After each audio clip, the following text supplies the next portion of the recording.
In reality, I think they are making sense that probably they don't know. The evangelist will stand on a platform and say the world is coming to an end.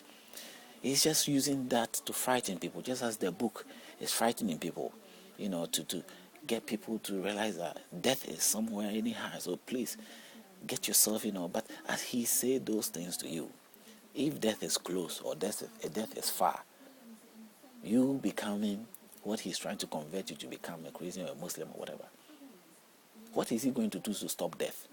Is he going to stop death? No. He will invite you in just to comfort you. Misleading comfort is just comforting you for some time whilst he takes advantage of you and making you go through some spiritual experiences. But he's not going to overcome death and give you life.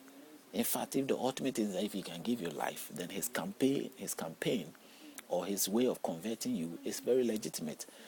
But it is not legitimate because at the end of the day, he can't give you what he's promising you, But I sort of agree the concept, the idea that they put it out there, because in reality, that is a fact. The world is not going to a better place. It's not. But I am saying it's not going there because of what the very idea of religious ideas or the cultural ideas, which from the very beginning we've been made to accept as being the right way of shaping our lives and making it better. Now there's another part also where stubbornness and rudeness, or let's say disobedience of culture of people of that state, have used that extreme approach to it and say, oh, we are not cultured people, we are not, we don't know, they've come to realize that, and they also become so wayward and so extreme in sense of in demonstrating the lawlessness at all times, just to sort of demonstrate the fact that if one is supposed to discover the things I've discovered right now, he thinks that he has now realized that the Bible is not true, the Quran is not true, so he can go out there and smoke his head out. I mean, smoke your head out. You can do whatever you want with yourself, but if you smoke your head out, it's your head that you smoke out, not mine. Whatever we're saying here, your common sense should tell you that even though you realize that your parents were not as righteous as you thought they were, that they also have been engaged in the bad boy activities that they sort of stop you from doing, does not give you the right to continue to do all the bad things, the things that are so unnecessary to do. You can do everything in moderateness, like in a moderate way. You don't just abuse your life. You don't abuse anybody. You don't abuse your life to the extent of affecting. Immediately you abuse your life, you are affecting the person, the next door person. Your abusement goes beyond your borders, because we are all living in the same world, and we all have a range that we live in. If you go, you abuse it, you extend your wings into the next person's area, or what is allocated for your next neighbor, and you're not supposed to do that. But if you keep doing that, then you bring the problem to yourself. Your next door neighbor will have to ask for assistance from somebody to put you in your place. Maybe you end up in a prison because you went too far. You were not content with your own allocation or what has been allocated to you. Find your own location, find what is be allocated to you, and live in your own confine, in your own world. Don't go beyond what you should, what is unnecessary for you to take.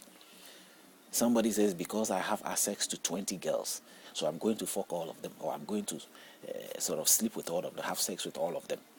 That's the entire. Maybe you have that 20 girls and you can be with all of them.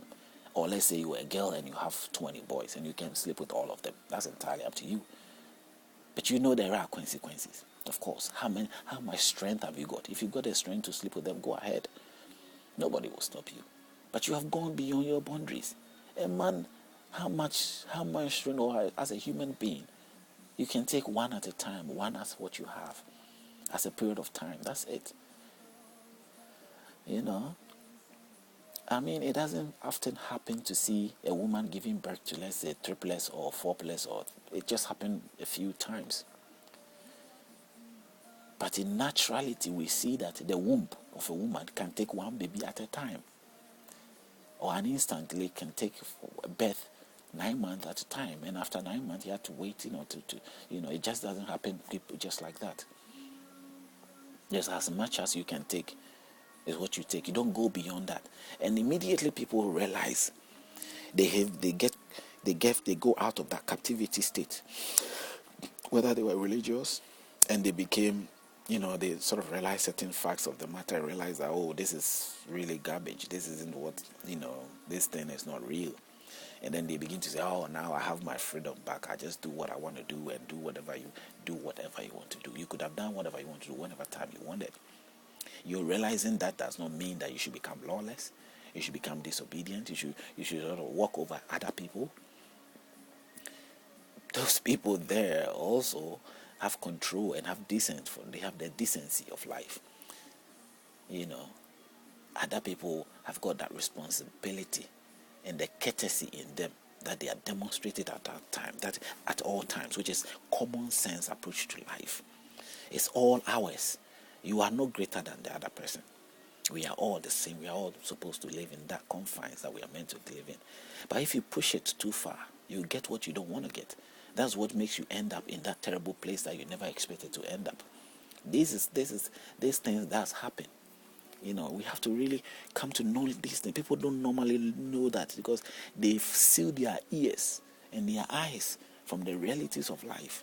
If you put yourself in that situation, put yourself in the right shoes that you're supposed to put yourself in, or in the shoes of your neighbor, or that, you will sort of begin to see how that naturally you can really control your life and have self-restraint life and a more balanced life without necessarily depending some miraculous advice from somewhere, or depending on some glorious book from heaven to fall down on your lap.